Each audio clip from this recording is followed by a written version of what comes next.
Hey, what's up, guys? Welcome back to the channel. I just want to tell you guys thank you so much for the support thus far. The engagement has been exceptional, right? Just last week, we had about 36 new subscribers, and this week we're looking for 36 more. So if you're enjoying the content, I implore you to share it. You know, share it with your mother, your father, your brother, your sister, your auntie, your uncle, your nan, and your pen, and your fan, and your dan, and your jan. The point is, you never know who needs to hear what is being said, man. So let's share together and let's grow together. The topic for today may be a little touchy, especially around this time. Personally, I don't think it's that touchy, but some people might feel the touches. Today, we're talking about Jesus, Christianity, and culture, right? Now, Christianity and culture have had a very, complex relationship over the years, right? Hashtag it's complicated. Do people still do hashtags? I haven't seen hashtag in a while, bro.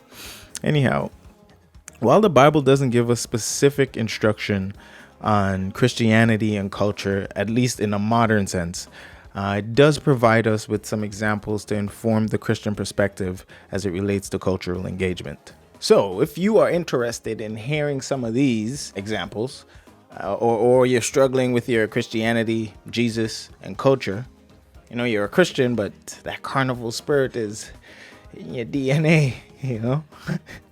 You love Jesus, but you also love to go down in the center, go down.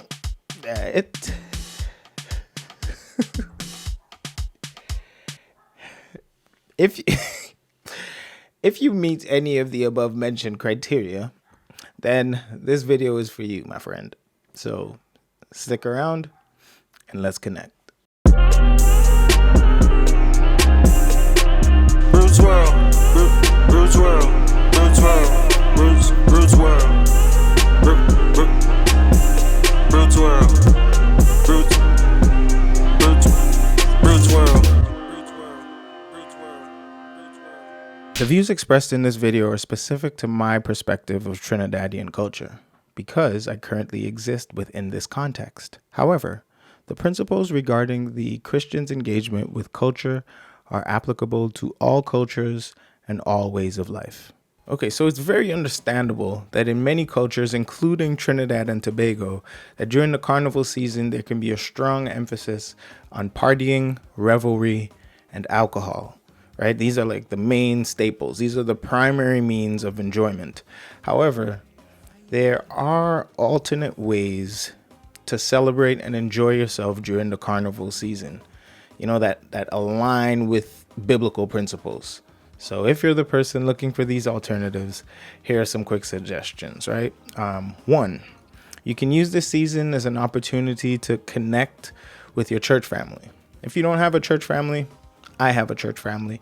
I go to a church, you know, hit me up in the comments and we could work something out. My church usually has a very vibrant church camp, right? That's always full of positive vibes and very spiritually enriching. So come through, man. Come through. That's church camp.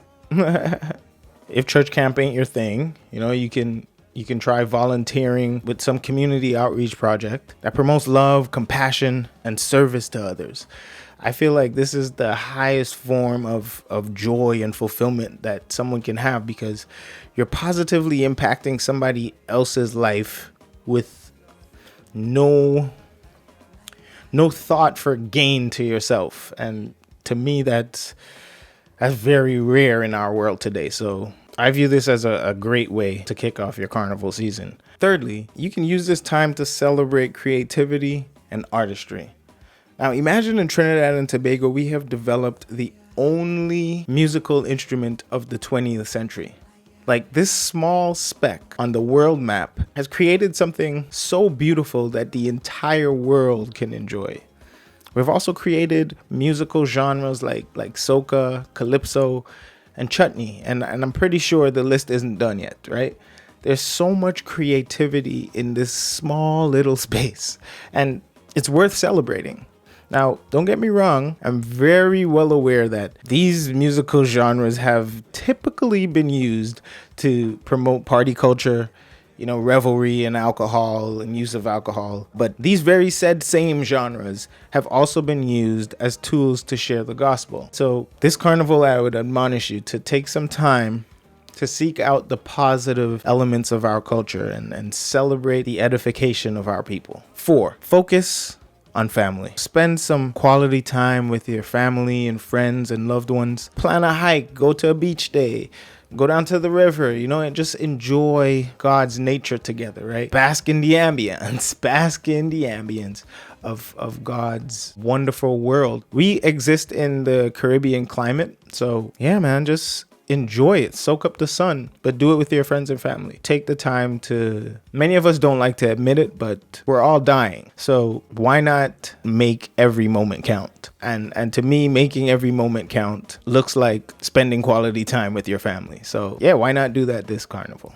So lastly, but not leastly, we could use this time for rest, reflection, and renewal. This time can be used for personal reflection, can be used for spiritual renewal, and a deepening of your relationship with God. So you set aside some time for contemplation and allow yourself to truly connect with the source of peace, of joy, and of true freedom. Now imagine culture as a garden with various plants representing different beliefs, traditions, and practices. And Jesus is a skilled gardener who enters the garden not to uproot everything, but to carefully prune, nourish, and cultivate the best aspects of each plant, allowing them to flourish harmoniously together while removing weeds that hinder growth. In this way, Jesus transforms the garden of culture, enhancing its beauty and diversity while preserving its essence. Now, a major biblical principle about cultural engagement for the follower of Jesus is found in Romans 12 and verse 2. And it reads, "And be not conformed to this world, but be ye transformed by the renewing of your mind, that ye may prove what is that good and acceptable and perfect will of God." Now, we see where believers are encouraged not to conform to the pattern of this world, but to be transformed by the renewing of our minds. This suggests that while we engage with culture, true disciples of Jesus should maintain distinctiveness and allow their beliefs to shape their interactions with the world around them. Okay, so as promised, I said I'd share some biblical examples with you, of followers of Jesus engaging in culture, but practicing it in positive ways. So the first one will be Paul in Athens.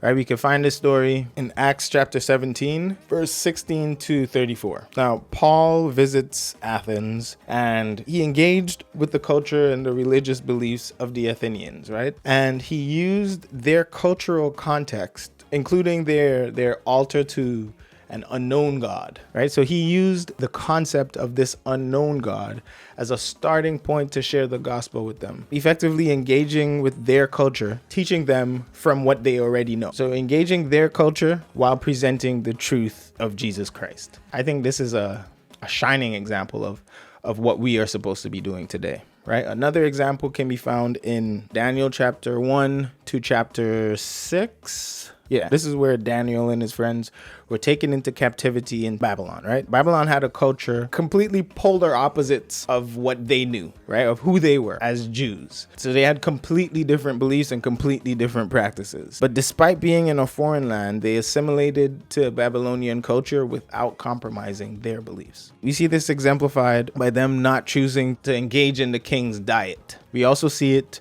by them choosing not to bow down and worship the image of the king. If you're unfamiliar with the story, you could go check it out, Daniel chapter 6, like I said. But yeah, that's a beautiful example of how to be part of the world or be part of a culture that isn't necessarily designed to glorify God, but still hold to your beliefs, still hold true to your faith. And the last example I'll give you is, I believe, the most important one, which is Jesus' example, right? You can find this in John chapter 4, right? Now, Jesus engaged with the Samaritans in a culturally sensitive manner, even though they were a group marginalized by Jewish society at the time. So there was some discrimination happening, right, between the Jews and the Samaritans. But Jesus came and had this life-altering, meaningful conversation with the Samaritan woman at the well, right? He completely breaking cultural barriers, and sharing the message of salvation with her and the entire Samaritan community, right? Because she went back and told everybody, that she met a man, who completely shifted her paradigm, completely shifted her internal culture. And she then went and transformed her entire community, right? With this same transformation. So these examples illustrate how followers of Jesus can engage with culture, like in a positive and impactful way, while remaining true to their faith. So there's obviously a longer and deeper conversation to be had about this, right? But for the sake of the video, I tried to keep it succinct, right? So in summary, while culture itself there isn't anything inherently wrong with culture, Christians need to be mindful